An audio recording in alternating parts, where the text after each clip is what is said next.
Bonjour à tous.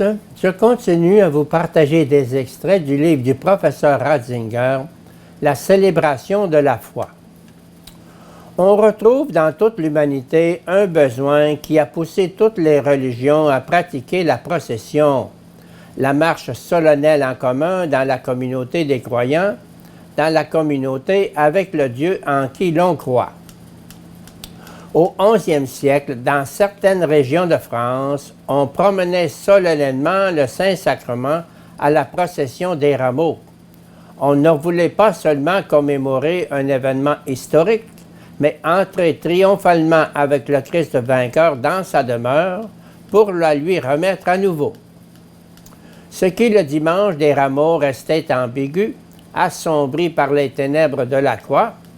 Il faut qu'à la fête Dieu, cela se déroule en public et de façon grandiose, dans la joie de la résurrection, cortège triomphal du Seigneur, que nous reconnaissons publiquement aussi comme Seigneur, et à qui nous remettons nos rues et nos places.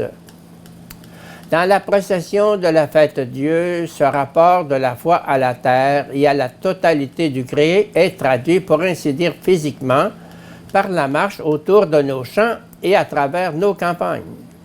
C'est le Créateur que nous transportons, lui qui a voulu s'offrir dans le fruit du blé et de la vigne. Quand je repense à la fête Dieu, je ne pense pas seulement à ce qui est liturgique, mais au fait que c'est un jour où le ciel et la terre ont eux aussi leur rôle à jouer. Je vois apparaître devant mes yeux le moment où le printemps incline vers l'été. Le soleil est haut dans le ciel, dans les prairies et dans les champs, la moisson mûrit. Les fêtes de l'Église font revivre le mystère du Christ, mais parce que Jésus-Christ était plongé dans la foi d'Israël, ces fêtes tiennent d'Israël de s'accorder aussi au rythme de l'année, le rythme des semailles et de la moisson.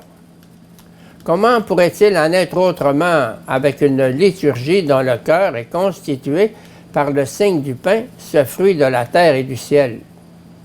Ce fruit, le pain, peut désormais porter celui en qui le ciel et la terre, Dieu et l'homme, sont devenus un. Ainsi, l'accord des fêtes de l'Église avec les saisons n'a rien d'extérieur.